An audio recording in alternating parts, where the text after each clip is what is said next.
गर्भ धारण जब माताएं करें तो कुछ चीजों का ख्याल रखना चाहिए। सबसे पहला ख्याल, कभी भी 13वीं का भोजन मत करो। जितने दिन तक गर्भ धारण करें हो, सूतक पातक को भोजन न करो। झूठी ने बोलो, झूठे मोने सो।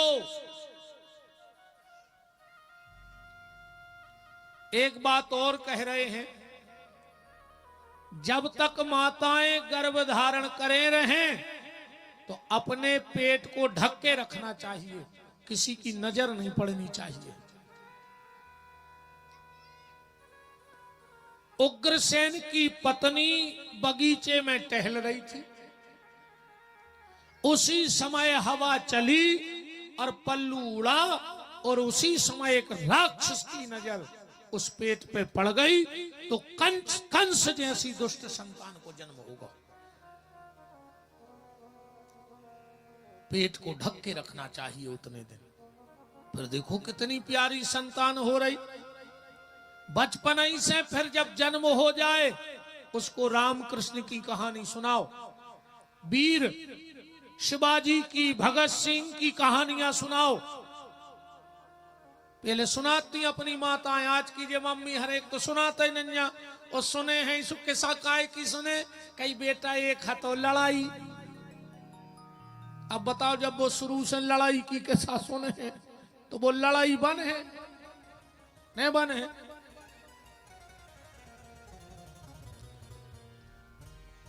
फिर जब तुम्हारी संतान थोड़ी बड़ी हो जाए तो बुरी नजर से तो बचाना, संतान को बुरी नजर से बचाना। पर उससे ज्यादा खतरनाक एक चीज और है, बुरी नजर से तो औलाद बच जाए, ताबीज पेरा दो, गला बांध दो, भभूत दे दो। पर सबसे खतरनाक क्या है, बुरी संगत से बचा लियो। बुरी नजर उतनी घातक नहीं होए जितनी खराब संगत घातक हो जाती। और आजकल सबसे ज्यादा लुघरिया लगी मोबाइलों में। एक बात तो हमारी लिख लियो तुमने, चाहे तुम्हारा बेटा हो चाहे बिटिया, अगर फोन आवे और वो कान में दबा के बगल में चलो जावे तो समझ लियो कि तुम्हारी औलाद हाथ से निकल गई, अब तुम्हारे बस में न रही। कहा ऐसी कौन सी सखी सहेली को फोन हतो कि जो तुम अपनी मम्मी पापा के सामने बात न कर पाई। कब तुमने पूछी कि 2-2 घंटा कौन से फोन पे लगी रहे बात करवे। फिर होते थाने में मुंह मार रहा है, कैसा हमारे सूत रहे और रात में चली गई। अब मर जा, फांसी लगा ले। जब का फूट गई थी, जब 2-2 घंटा मोबाइल पे बात करत रही, जब फूटी थी पूरे घर की का, अब मर जा फांसी लगा के। बहुत विचारवे की बातें हैं प्यारे, पूरी दुनिया में आग लग चुकी है। अब तो जे को बच जाए, अपनी औलाद पे चोर घाई नजर रखो। जो पता रखो कि वो की दोस्ती कौन से हैं, तुम्हारा लड़का बैठ कौन के संगे रहो, घूम कौन के संगे रहो, वो को चरित्र का है। क्योंकि संगत से गुण उपजे, वो संगत से गुण जाए। संगत को बड़ो प्रभाव है। अबे हम सवेरे छत पे खड़े थे, ये देवकी नंदन भैया हमसे कह रहे थे, गुरुजी जो बथ हुआ है बथ हुआ। हमने कहा मोरी पूरी जिंदगी कड़ गई रे भज्जा, किसानी करत करत। मैं कहो तो इंग्लैंड में रहो कि हम बथुआ ही ने जान। पर दिमाग में तुरंत एक बात आई कि संगत को प्रभाव जो होता कि गेहूं कहे सुन रे बथुआ। पिसी कह रही थी बथुआ से कि गेहूं कहे सुन रे बथुआ, सतसंग प्रधान तो पावत पानी। ईमानदारी बताओ, तुम्हारे पिसी ढार रहा है कि बथुआ? ये मोटरें लगाए हो रात भर जग रहे काय के लाने बथुआ ढार वे ढार तो रहे हो पिसी पर पिसी को संग बथुआ ने कर लो सुबह भी मजा मार रहा हो जो आज संग को प्रभाव बताओ बथुआ ढार रहो को पर बाकायदा वो पानी मिल रहा हो कि नहीं कारण वो पिसी के बगल में खड़ा है। ऐसे ही तुम्हारी संगत कैसी है कंद के संग में बास निकात है दूध के संग बिकात है पानी जो आए सत्संग एक बार दूध ने पानी से कही के पानी आजा हमारा संग कर ले अरे पानी बोलो तुम कहां यार हम कहां तुम 100 रुपया लीटर हम नाली में बेर आए अपनी ने बन पे 2 जनों की दोस्ती दूध बोलो आ जाए अगर अपने भाव ने बिकवा दो तो हम भी मित्र ने कहा है और जो पानी दूध में मिलो 80 रुपया लीटर बिको के नहीं बिको वही पानी जो आज संग अच्छे आदमी को संग ऐसो होते इतने बगल में जे को बैठो हो जे को सेंट लगाए हो जे ने तो तुम्हारा पैसा लगो कहो तुम को चीनत तक ने हो मनो खुशबू बाकायदा बगल वारो ले रहा हो जे ने जान ने चिनार पैसा ओ को खर्च भाव कपड़ा ओ के अतर ओ को बस आपन खो भी रहो वो दुष्ट आदमी कैसो होत नरदा के बगल में बैठ जा ने हलत जो ने डुलत जो मनो वो बस है ऐसा ही दुष्ट आदमी को संग होत है और संत तो इतने तक कहते हैं कि ने दुष्ट से दोस्ती करो और न दुश्मनी करो काय से वो होते आगी घाई अगर जलत में उठे हो तो चिक जाओ अब बुझे में उठे हो तो हाथ कर गया पर जे पर है कहने पर तो दोस्ती भी खराब और दुश्मनी भी खराब धुंधली झूठ बोलती थी झूठे मुंह सोती थी इसलिए उसके हाथ धुंधकारी जैसा बेटा हो गया अच्छे आचरण होंगे माता पिता के तो अच्छी संतान का जन्म होगा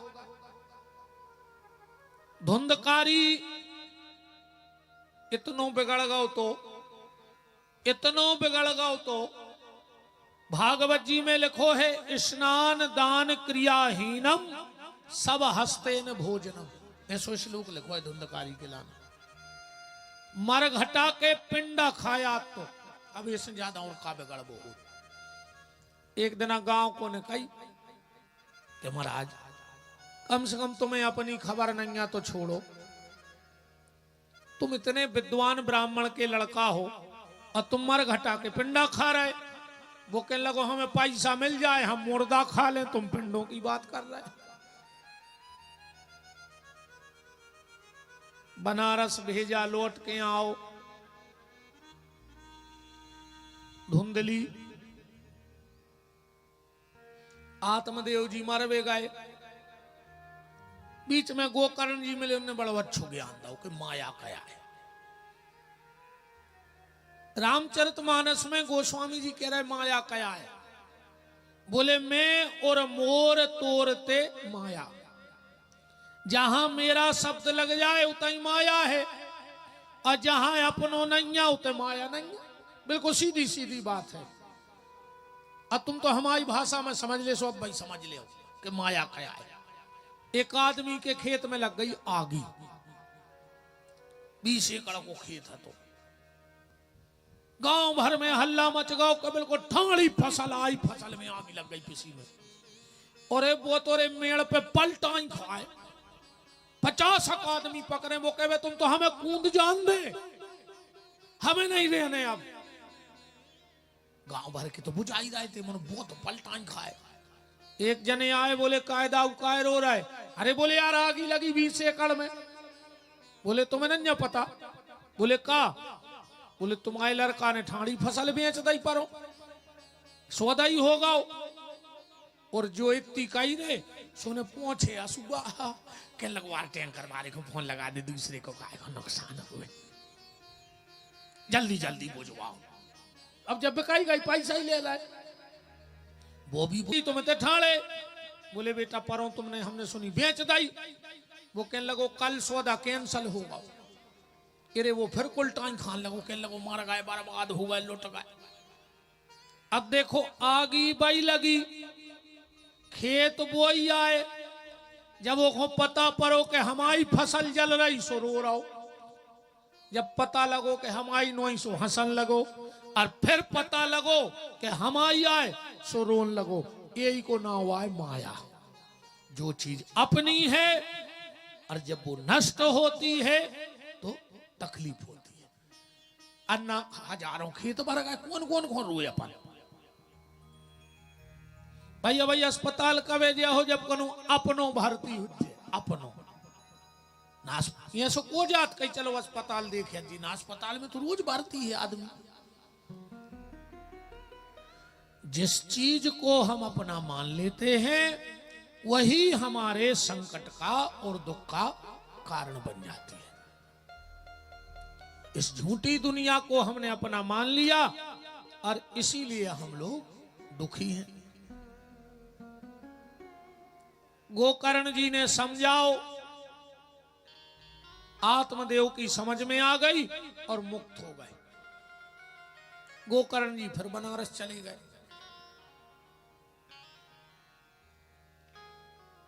अब घर में बची धुंधली और धुंधकारी।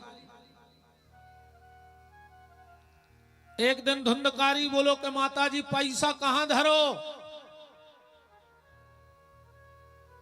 धुंधली बोली बेटा जितो हतो जुआ में हार दो जो थपाड़ा लेके मार भी दो रो। धुंधली बोली बेटा थपाड़ा बताओ ने मार दे काय ऐसे मार दे कि जब हमने जिगत में अपने पति को सुख नहीं दो तो हमारा लड़का हमें सुख कैसे दे दे। शिव महापुराण में सीधो सीधो लिखो है भैया बिल्कुल सीधो सीधो लिखो है कि जिस बेटे ने जीवन में एक बार अपने माँ बाप के चरण धो के पी लाए ओके सबरे तीरथ हो गए।